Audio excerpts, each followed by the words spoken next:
Hey guys, Alex here, and I just got out of a sneak preview showing of Cinderella. This was made in 2015.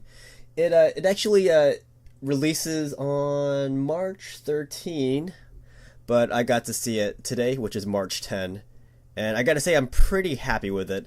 Now it didn't get top like top scores on from the critics, but I actually like this one a lot. Like out of all the Cinderella like stories, like movies that I've seen, I would say this one's the best. This is my favorite. Like I liked it better than the Disney animated classic. I liked it better than Ever After, and I liked it pretty much better than all the other, you know, like stories told about Cinderella.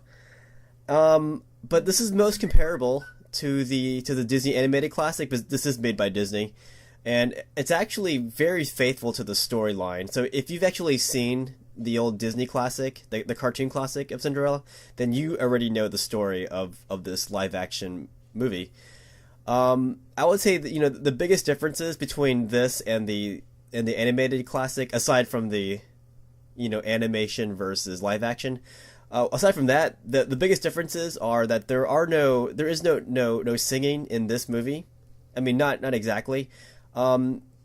If you like the old songs from the cartoon, you can hear some of them being sung by the cast in the credits. If you watch till the very end of the credits, you can hear them.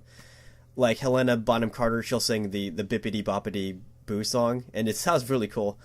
And Lily James also sings the song. She plays Cinderella in the movie.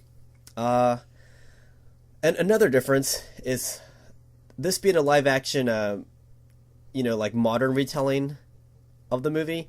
This one actually takes the time to flesh out some of the characters a bit more and flesh out the situations a bit more, because like you find out how Cinderella ends up in this predicament, where she's stuck with her stepmom and her stepsisters. And you also find out more about the prince himself. Like in the cartoon, he was kind of one dimensional. Like you don't really understand him, but in this movie, you kind of get more of what the prince is about, and you also get a lot more about the princess. I mean, not the princess, about Cinderella.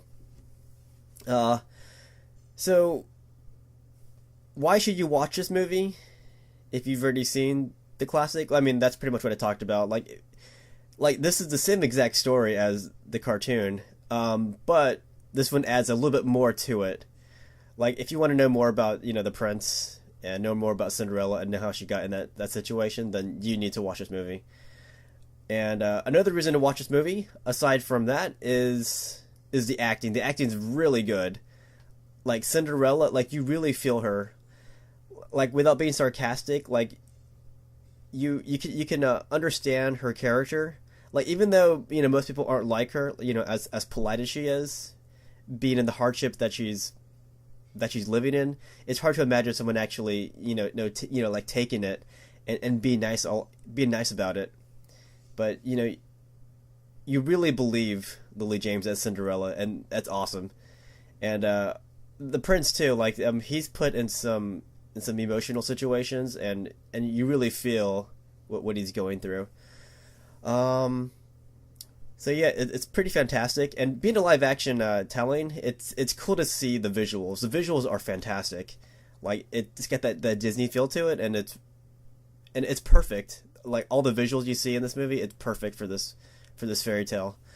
So yeah, the stars of this movie, it's Lily James, and she was in I heard she was in what do you call it, Downton Abbey, but I couldn't remember her because I've only seen like the first two seasons of Downton Abbey, so I don't really remember her being in it. Kate Blanchett is in this movie. She's a fantastic actress. She plays the stepmom. And then Richard Madden. I've actually met Richard Madden. I met him at Tampa Bay Comic Con.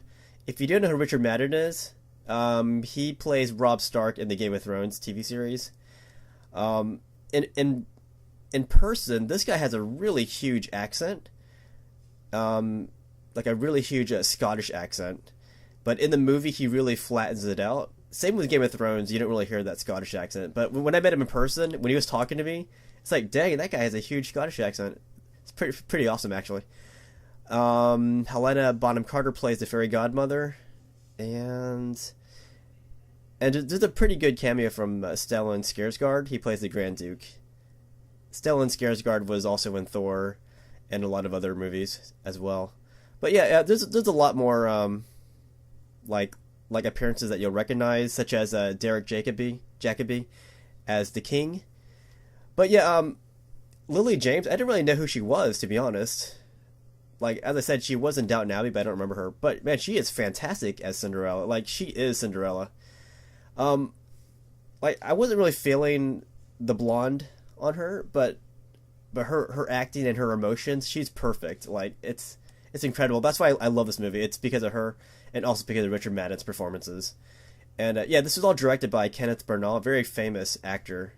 He did a lot of great Shakespearean stuff, such as Henry V or Henry V. Great, freaking fantastic actor. But yeah, you can see his mark in this movie. His directing, it's like he gets the most out of his actors, and the whole direction throughout this whole production is perfect. So yeah, I highly recommend this movie. It's definitely my favorite, like, telling of the Cinderella story. And if you like the Disney cartoon classic, you should definitely still watch this, because it's the same story, but they add more to it. So it's a good like companion piece for the cartoon. Like, in fact, I want to go back and watch the cartoon now, just because I want to hear some of those songs. Because yeah, as I said, this movie doesn't have the songs in it.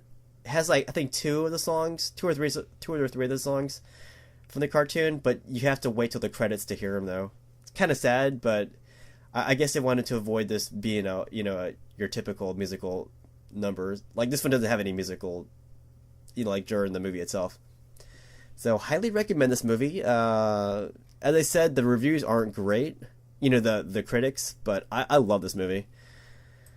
And what else to tell you? Oh yeah, there's nothing after the credits. Some people were staying until the end of the credits. That was me. There's nothing there, but you should stay to the credits anyways, just to hear the cartoon songs being sung by the cast from the movie. What else do I want to tell you? Oh yeah, this movie, it has the Frozen Fever. That's the name of this animated short. It features characters from the Frozen movie. It was pretty good. Like, it wasn't my favorite Disney animated short, but it definitely had its funny moments. And if you're a Frozen fan, then you'll definitely eat it up. So I love this movie, highly recommend it, and I'm sure there's gonna be some cosplayers making costumes from this, based on this movie. And oh yeah, this is what my sweet looking sneak preview ticket looked like. I asked if I could have it back after the movie, and here it is. So I'm very happy that I had this opportunity to watch this. I hope this review helped you. Definitely check it out.